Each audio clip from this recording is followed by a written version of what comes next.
उत्तर प्रदेश में योगी सरकार आने के बाद से रामपुर सीट से सपा के सांसद आजम खान की मुसीबतें कम होने का नाम नहीं ले रही हैं। आजम खान की जौहर यूनिवर्सिटी की पूरी जमीन को अब सरकार ने टेक ओवर कर लिया है। गुरुवार को यूनिवर्सिटी पहुंची तहसील की टीम ने जमीन का कब्जा लेने के साथ ही आजम खान के मौलाना मोहम्मद अली जौहर ट्रस्ट को बेदखल कर दिया है। जौहर यूनिवर्सिटी की जमीन के लिए दोपहर 3 बजे तहसीलदार सदर प्रमोद कुमार के नेतृत्व में टीम पहुंची थी। तहसीलदार ने जौहर यूनिवर्सिटी के कुलपति सुल्तान मोहम्मद खान से बात की, उनसे दखलनामा पर हस्ताक्षर करने को कहा, लेकिन उन्होंने खुद को मुलाजिम बताते हुए हस्ताक्षर करने में असमर्थता जता दी। इस पर 2 गवाहों और पुलिस की मौजूदगी में 173 एकड़ जमीन से कब्जा बेदखली की कार्रवाई की गई। आजम खान ने रामपुर में मौलाना अली जौहर के नाम पर अल्पसंख्यक यूनिवर्सिटी स्थापित की थी। यूनिवर्सिटी को संचालित मौलाना मोहम्मद अली जौहर ट्रस्ट करता है।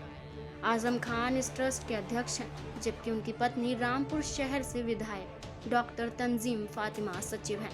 आजम खान ने जौहर यूनिवर्सिटी को बनाने के लिए तमाम जमीन अधिग्रहण किए गए थे, जिसे लेकर विवाद शुरू हो गया था।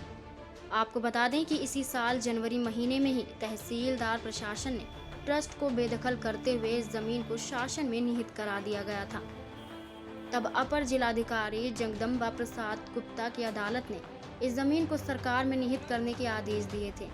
इसके विरोध में जौहर ट्रस्ट हाई कोर्ट चला गया, लेकिन 6 सितंबर को कोर्ट ने उनकी याचिका खारिज कर दी।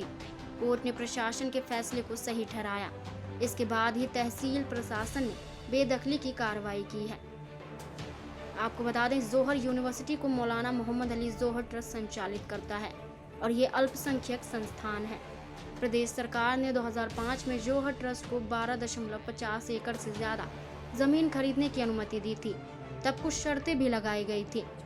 ट्रस्ट ने तब कहा था कि वह गरीब बच्चों को मुफ्त में शिक्षा दिलाएगी और चैरिटी का कार्य करेगी, लेकिन इन शर्तों का अनुपालन न करने का आरोप लगाते हुए बीजेपी नेता आकाश सक्सेना ने मुख्यमंत्री से शिकायत कर दी थी। बीजेपी नेता की शिकायत पर यूपी शासन के आदेश पर रामपुर प्रशासन ने जांच करवाई तो शर्तों के उल्लंघन की बात सही सामने आई। जौहर ट्रस्ट को हर साल 1 अप्रैल को जिलाधिकारी को प्रगति रिपोर्ट देनी होती है, लेकिन इस बीच ट्रस्ट ने कोई रिपोर्ट नहीं दी। ट्रस्ट के नाम पर खरीदी गई जमीन की खरीद फरोख्त में भी नियमों का उल्लंघन किया गया। इसके बाद अपर जिलाधिकारी प्रशासन की ओर से अदालत में मुकदमा दायर किया गया था, जिसके बाद जमीन को लेकर विवाद शुरू हो गया था। आजम खान की यूनिवर्सिटी की जमीन पर आरोप लगा था कि शत्रु संपत्ति को वक्फ की संपत्ति बताकर कब्जा किया गया है। चक्रोड़ की जमीन की अदला बदली करने में भी अनियमितता मिली।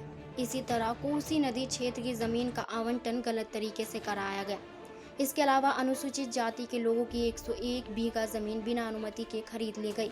जिला शासकीय अधिवक्ता अजय तिवारी ने कोर्ट को बताया था कि अनुसूचित जाति के लोगों की 12.50 एकड़ जमीन बिना अनुमति के खरीदी गई थी।